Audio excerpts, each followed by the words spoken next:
Hey folks, this is Monk, and we are back with another episode of From the Canopy Film Show, and I'm joined as always with my co-host Cornelius, aka Evil Corny. What's going on, man? We got a few films, man, ready for you guys. It's been slow right now, but I think, man, we're gonna hit that point where things are gonna be dropping back to back. At least stuff that I want to see are going to be dropping back to back soon, and back to back to back. So it's going to get crazy in a few weeks, folks.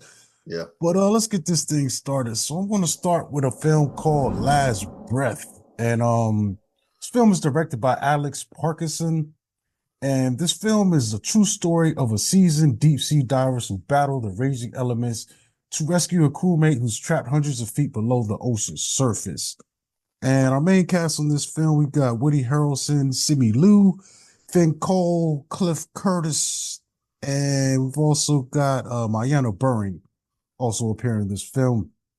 And this is one that I knew it was coming out, but the interesting part was I went and looked at some reviews, right? to kind of see what it was hitting on. And I was pleasantly surprised, man. There was enough there to, convince me to go see this. It was a slow day. I didn't have anything to do. But this is a crew of divers who are assigned to, work on underground pipes and lines, those cables, the telecommunication cables that run under the ocean. So they go on a dive, and it's also kind of one of these things where it's just a bunch of bad things just happen at the same time. So they go on this dive, and while they're under the surface, the ship that they're tethered to that, drops them into the ocean, it loses control of its steering. So the ship starts to drift, and they're tethered to the ship, their oxygen line, their communication, their radio line, all of that is connected. So of course they got to get out of there. And one of the divers gets snagged, on the way out. And essentially they got to cut the line, man. It gets crazy, man. So Simu Liu's character and Woody Harrelson, they're the guys that are still, they get out of it.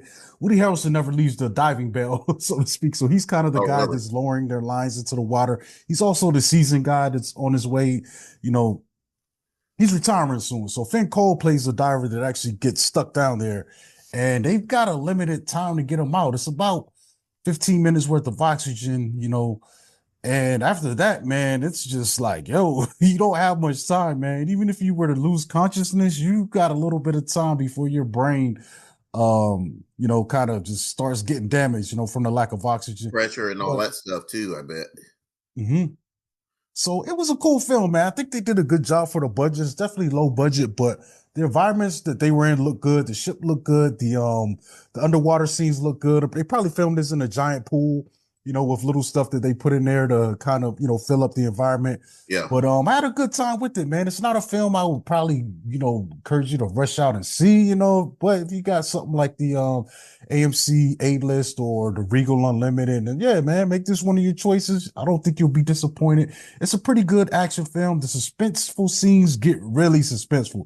That's one thing that I really give them props for is, boosting that up and doing a good job creating that tension and the direness of the situation. Because essentially a lot of this film is only about an hour and a half, but a lot of it is happening in real time, because, like I said, they got to get this guy out of here. And it's just kind of cool. It's one of those films, the end of the movie, you see the credits roll up, they give you the replay of the real life events. And you feel good at the end, man. It's one of those ones where the crew comes together and they all high five at the end, like, yeah, Well, what year did this happen in real life? I'm not sure, but I think it's happening off the coast of Scotland or Ireland. Because you know what I was thinking of when I saw the trailer and some of the stuff that was happening in it. There's a lot of it set up almost like the Abyss. Mm-hmm. James Cameron's Abyss, and I was kind of wondering how much this, because Cameron is into deep diving and all that stuff and ocean exploration. So I was kind of wondering how much of that was the influence on the Abyss.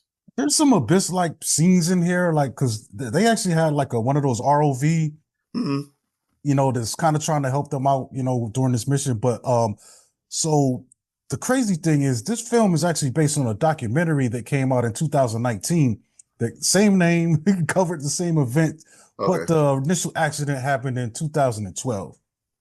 That this is okay. Yeah, so that was after the Abyss. Yeah. So, But but it's good. it's kind of similar. It's a similar situation. That's why I was asking. Yeah, Not yeah, not going yeah. to film anything, but it's I think that's what I was kind of. Abyss was a larger scale kind of situation than this thing. This is Yeah, something but it that's was a just storm. like, But it was a storm that happened, and then it pretty much like they lost the tether on the ship and everything. I think, and that mhm. there's a lot of parallels, unless like Yeah.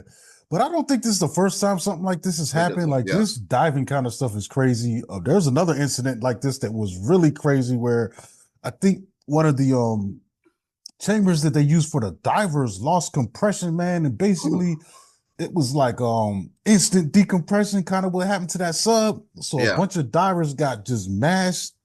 Like it was gnarly, man. It was crazy, man. There was a big settlement over the accident, but it opens up telling you this is probably one of the most dangerous jobs in the world in general. These guys get a lot of money, but they're dealing with a lot of risk.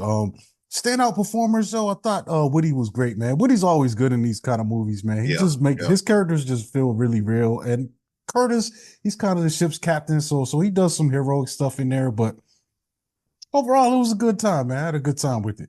Cliff Curtis has been in a lot of films. I didn't know he was Maori for the longest, but Yeah. he's played Hispanic and all kind of races, in Played the a black past. dude. He played Yeah, Hispanic. He played Samoan. He plays. He do whatever, man. Probably even played a white dude somewhere down the line if you look deep enough. yeah, Um, he played. He was like one of the Rock's brothers in Hobbs and Shaw. mhm. Yeah, yeah, yeah. I forgot he was in that too, man.